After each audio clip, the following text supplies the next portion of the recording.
Olá, pessoal! Como eu comentei no vídeo anterior, vou começar a partir da letra S. Espero que vocês tenham tentado resolver, ó. Eu vou traçar meu plano cartesiano aqui, ó. Vou tentar ver se ele cabe aqui, ó. Pra gente montar ele, o gráfico aqui. Então, o processo é aquele que a gente viu no anterior, ó. Primeiro, y, eu tenho duas funções. Aqui vai ser y igual a 0 e a segunda y igual a 1 mais x, ó. Y igual a 0 para x menor ou igual a 0. Então, ou seja, para trás do zero, o meu gráfico vai coincidir aqui em cima, ó. Lembrando que, como tem o sinal de igual, então, bolinha fechada. O nosso segundo gráfico, que é y igual a 1 mais x, ele só pode ser construído para x maior do que 0. Então, eu preciso de dois pontos. E nós vamos montar a tabelinha. Vou pegar dois valores aí, ó, 0 e 1. Aí sempre surgiu uma dúvida, Aline, mas aqui falou x maior do que 0, eu posso jogar o 0? Pode e deve. Porque apesar de você jogar o 0 aqui, na hora de você montar o gráfico, você coloca a bolinha aberta, você indica que o 0 não entra. Não vale o 0, mas vale o 0,1, 0,2. Às vezes o pessoal joga 1 e o 2 e deixa um buraco entre o 0 e 1 no gráfico, aí fica errado. Então, eu vou jogar, sempre jogue esses valores aqui, independente se tem ou se não tem o sinal de igual. Depois, na hora de você construir o gráfico, aí com a bolinha aberta ou com a bolinha fechada, você verifica isso. Então, vamos lá, substituir o 0. 1 mais 0 vai dar 1 e 1 mais 1 vai dar 2. Então, nosso segundo gráfico vai ser 0 do x com 1 do y, vai ser aqui. E o outro ponto é 1 do x com 2 do y. Temos os dois pontos? Opa, temos esse e esse. Então, eu vou lá com a régua e ligo. Lembrando que ele não pode descer aqui, tem que ser daqui para cima, porque de acordo com a função tem que ser maior do que 0. Então, aqui, ó, o gráfico vai ser daqui para cima. Lembrando que como não tem sinal de igual, então a bolinha aberta. É aquilo que eu comentei com vocês. Às vezes o pessoal joga o 1 e o 2 e faz o gráfico só daqui para cima e fica esse buraco entre o 0 e 1. Porque aqui não vale o 0, mas vale esse 0,1, 0,2, 0,3, infinitos valores que tem aqui entre o 0 e 1. Então, esse foi o gráfico que eu deixei para vocês da aula anterior, ok? Esse exercício 6, ele fala o seguinte: escreva a função afim f de x igual a x mais b, sabendo que... Aqui, se vocês observarem, nós temos aí y igual a x mais b, f de x igual a x mais b é a mesma coisa que y igual a x mais b, é a lei de formação de uma função do primeiro grau. Ele fala que f de 1 é igual a 5 e que f de menos 3 é igual a 7. O valor que está dentro do parênteses, a gente tem que lembrar que é sempre valor do x, ó. E o resultado é valor de y. Aqui embaixo é a mesma coisa. Quem está dentro do parênteses é x, o resultado é y. Quem está dentro do parênteses é x, o resultado é y. Então, o que é escrever essa função? Escrever a forma é achar quem é o a e quem é o b. Depois que a gente descobre quem é o a e quem é o b, a gente volta aqui e monta a função. Mas como é que eu vou descobrir isso? Eu vou substituir. Eu vou pegar o x e o y e substituir aqui, ó. Então, no lugar do x, eu vou colocar 1, no lugar do y, eu vou colocar 5. Então, vai ficar 5 é a vezes 1 mais b. Depois, o y vale 7, é a vezes menos 3 mais b. Aqui, se vocês observarem, cai no sisteminha, resolução de sistema, ó. 5 é igual a mais b, depois 7 é igual a menos 3a mais b. É um sisteminha 2 por 2, né? Sisteminha simples. É resolver esse sisteminha aqui. Como é que eu resolvo esse sistema, né? Vocês estão tendo álgebra, né? Então, lá na álgebra, vocês falam sobre isso. Resolução de sistema é um sistema 2 por 2, eu prefiro método adição, que é aquele que faz, que a gente cancela. Então, eu vou pegar essa primeira e multiplicar ela por menos 1, ó. Então, vai ficar menos 5 é igual a menos a menos b. 7 é igual a menos 3a mais b, ó. Aqui, somando, dá pra gente cancelar. Menos 5 mais 7 dá 2. Menos a menos 3a vai dar menos 4a. Vou fazer a troca aqui, ó. Menos 4a tá negativo, eu passo positivo. E o 2 positivo, eu passo negativo. Nesse caso, o 4 que está multiplicando, eu passo dividindo. Menos 2 sobre 4, você pode até deixar em decimal, né? 0,5 ou em fração 1 sobre 2, né? Não tem problema. Achou o A? Preciso do B. Volta e substitui. 5 não é igual a A mais B? Então, 5 vai ser igual a A, que é menos meio, mais o B. Esse menos meio está negativo, eu passo positivo. 5 mais meio vai dar 5,5. Então, na verdade, qual é a lei dessa primeira função aqui, ó? Y igual a, que é menos meio vezes x, mais o b, que é 5,5. Isso é a lei da função, né? Então, na letra B, vocês vão fazer do mesmo jeito, né? Vai cair no sisteminha, vocês vão achar os resultados aí, tudo certinho, pela mesma teoria, tudo do mesmo jeitinho. Então, olha, esse aqui, da letra B, como vocês vão resolver, já vou colocar a resposta vai ficar menos 2x mais 5, certo? Vocês vão achar pelo mesmo, jogar os valores do jeito que nós fizemos aqui e vão encontrar esse resultado, certinho? O exercício número 7, ele pede para a gente achar o domínio da função. Toda vez que o exercício pedir para a gente achar o domínio da função, ele quer que a gente encontre quais são os valores de x que eu posso usar nessa função. A gente tem que tomar cuidado, porque aqui a gente tem 3 situações importantes que nunca pode acontecer. Então, por exemplo, vou começar aqui fora de ordem a letra C. A letra C é essa. Pergunto para vocês, é qualquer valor de x que eu posso usar aqui? Não, eu tenho que tomar cuidado. Eu posso usar qualquer um, só não posso usar quem? O 9. Porque 9 menos 9 vai dar 0. Você nunca na matemática pode ter um 0 no denominador. Então, quando a gente fala que o domínio, a gente fala que o domínio é x que pertence aos reais, ou seja, vale qualquer número real, só não vale tal que x tem que ser diferente de 9. Por quê? Porque o 9 zera o denominador e não pode. Olha no caso aqui da letra D. Qual é o número que vai zerar o denominador aqui? É 0, não é? Se eu colocar 0 aqui no denominador, não vai zerar? Então, o domínio, a gente fala que é reais asterisco, ou seja, vale qualquer um, só não vale o 0.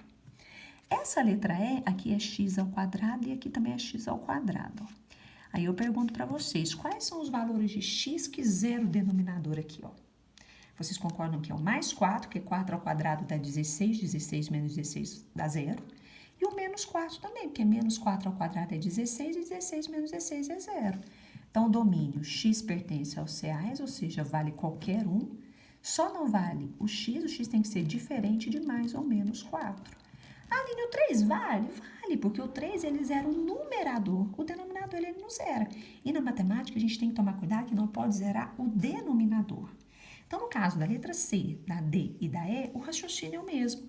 Eu tenho que buscar quais os números que não podem, nesse caso aqui, como x são denominador, que não podem zerar o denominador. Então, aqui a gente fala, isso que é o domínio, é achar os valores de x que a gente pode usar na função, ou seja, nós vamos excluir os que a gente não pode. Olha a letra F. A letra F eu tenho x dentro da raiz. O que não pode acontecer nos números reais? Eu ter raiz negativa, não é? Então, nesse caso aqui, quais são os números que eu não posso usar? Eu não posso usar números que esse resultado aqui, que é x menos 4, fique negativo. Ou seja, eu tenho que falar que x menos 4 tem que ser positivo, ou seja, tem que ser maior ou igual a 0. Ah, pode ser 0? Pode, raiz quadrada de 0 é 0, não tem problema. Então, se a gente resolve isso aqui, ó, 4 negativo eu passo positivo, eu vou falar que x tem que ser maior ou igual a 4, ou seja, vale qualquer número, desde que seja 4 ou maior do que 4. Então, 4 pode? Pode, porque 4 menos 4 é 0, raiz quadrada de 0 é 0. 5 pode? Pode. 5 menos 4 é 1, raiz quadrada de 1 é 1. Agora, a gente pegar um número menor do que 4, 3. Pode o 3? Não pode, porque 3 menos 4 é menos 1 e nos reais não tem raiz quadrada de menos 1. Então, a gente fala que o domínio é x pertence aos reais, tal que x tem que ser maior ou igual a 4, certo? A letra G é o mesmo raciocínio. Qual o valor que eu não posso usar aqui? O meu 2x menos 12, ele tem que ser maior ou igual a 0. Então, x tem que ser maior ou igual a 6. Então, o domínio x pertence aos reais, tal que x tem que ser maior ou igual a 6. Então, a primeira situação é essa, que não pode zerar o denominador. A segunda situação é essa, que eu não posso ter negativo dentro da raiz. E a terceira situação, que na verdade é a letra H e a letra I, ela mistura as duas. Porque ao mesmo tempo que eu tenho x dentro da raiz, ele aparece no denominador. Então, numa situação como essa, por exemplo, da letra H, eu tenho que falar que x menos 7 tem que ser maior do que 0. Pode ser o igual que de cima? Não pode, porque ele está no denominador. Então, eu falo que x menos 7 tem que ser maior do que 0, ou seja, x tem que ser maior do que 7. Então, o domínio x pertence aos reais, tal que x tem que ser maior do que 7. Na letra I, é o mesmo processo. X mais 8 tem que ser maior do que 0. Então, x tem que ser maior do que menos 8. Então, o domínio x pertence aos reais, tal que x tem que ser maior do que menos 8. Se vocês observarem a letra A e a letra B, nós não temos nem x dentro da raiz, nem x no denominador.